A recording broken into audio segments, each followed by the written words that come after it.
Guys, it's RAPS Aid here with me, of course. Ghana. We're there. I do some interview. Look out for them newest artist thing.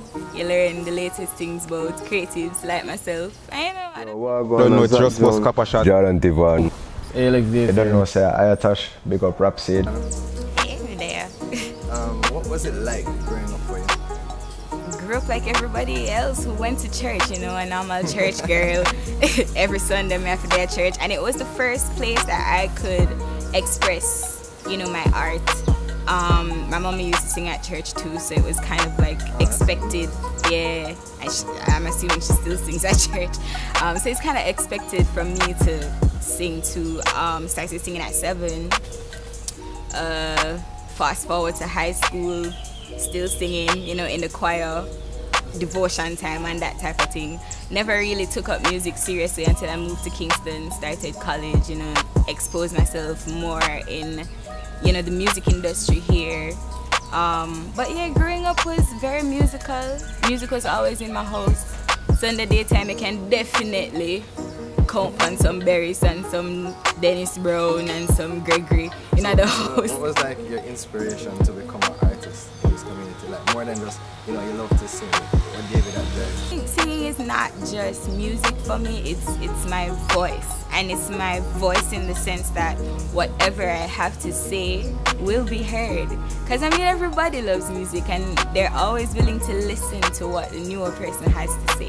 So music for me is freedom. Music for me is expression. Music for me is life. How do you feel that you've grown from your early stages of being an artist to now? Oh gosh. The other day I listened to a song that was done 2 years ago and I'm like, wow. Like, what is this? I don't sound like this anymore. I have definitely matured more. I can tell that I know more about stage presence. I know more about marketing myself as not just, you know, a person but as a product. I have exposed myself in circles where I can learn more about not just singing, because I mean we did already have that talent from younger. We just need to know now how singing can be profitable, and not profitable monetarily but profitable holistically. So I had to, you know, put myself in situations where I would be able to learn, or I would have the potential to learn more about the industry, because I mean there's a lot to learn. There's a whole lot to learn, and I see where that has influenced me as a person to just, you know, be different, not be like everybody else, but be my true self, because I don't think there's anybody else like me, you know. And I'm trying to embrace that as much as possible, because, you know, uniqueness in this industry is A1, isn't me? So that's what I've learned, you know, just be yourself. Be yourself. Thank you. So with all of this that you've learned, like, what is your most memorable moment so far? My most memorable moment out of all that I've learned. So during Christmas, I was actually one of the earlier artists on the show, but it was a really big show for me. It was GP Winterfest. I don't know if a lot of people knew about it, but you had people on that show like Sean Paul. Like, whoa, I'm on a show and I'm walking around backstage, and when I look, Sean Paul is stepping through. Like, this is big. So Sean Paul is one of your favorite artists? I mean, it's not just him. He's not a favorite artist of mine, to be very honest, but I do see where his journey as an artist was definitely commendable. And I mean, these are international artists. These aren't just local artists like myself. And I'm normally accustomed to being on shows with other people like me. Yo, Bridge, you know, going. But I'm looking at all of these big people backstage, and I'm like, whoa. You know? Like, hey, I'm on a show with you.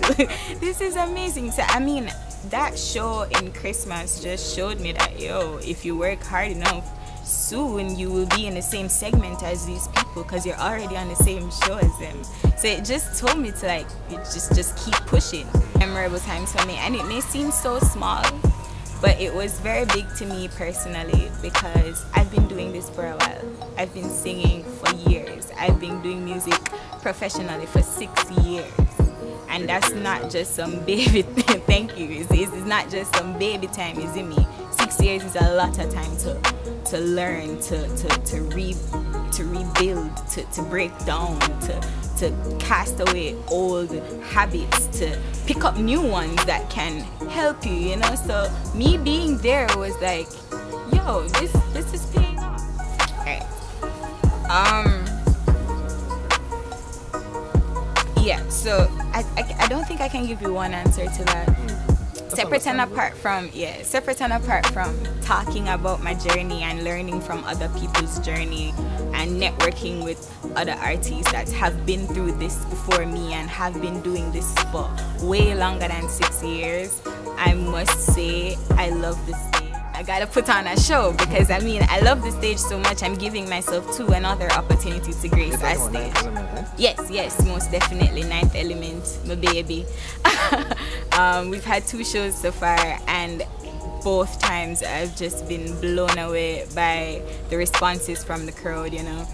I have so many songs that I perform all the time, but they're not released yet, and to hear the audience singing my songs, this simply means that, because if you don't know my song and it's not out yet, that means that you've been around, you've been listening to me, you've been following me, and to know that I have this huge support, it feels good. Especially in a city that I'm not from.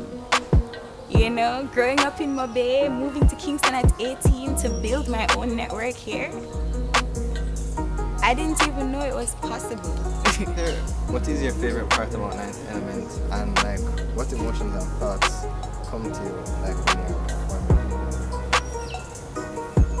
Alright, so my 2 favorite things about Ninth Element: the planning. Even though it's stressful, I realize that I'm at my highest creative peak whenever I'm planning these shows. I realize that I always test my boundaries each time.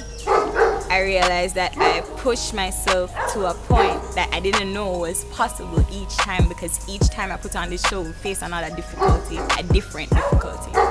So I definitely give myself props, you know. Them say enough for pop your own a color, but the planning part, it rough. But I love it because I learn. It's tough, but I always come out with, you know, a lesson. And performing again, we talked about this earlier, the reception is out of this world. That's my 2 most favorite things about Ninth Element for sure. And above all of that, I would definitely put my audience, because without them it couldn't happen. Without people coming to my show, there's no show. You know, so I definitely, you know, bless them up for the continued support. Do you have any upcoming projects coming soon? Most definitely. You don't know. I feel work. We have the Gypsy Dread EP coming out soon. Wow, I love the name. I love it. Give thanks. The Gypsy Dread EP is definitely coming out soon. Not telling no when, but I can look out for it somewhere. Yes. The next Ninth Element show will be used as the launch for this EP. So if you find out when the next Ninth Element show is, then you will definitely know when the EP launches. And hint, hint, I'll be doing this one in my hometown. So big up to all of my Mobay peeps. Yeah. I have that coming up. I'm definitely working on a mixtape to be out a little after the EP. Hey guys, this is Ghana. I'm just gonna say big up to RAPS for an amazing interview. Thank you guys.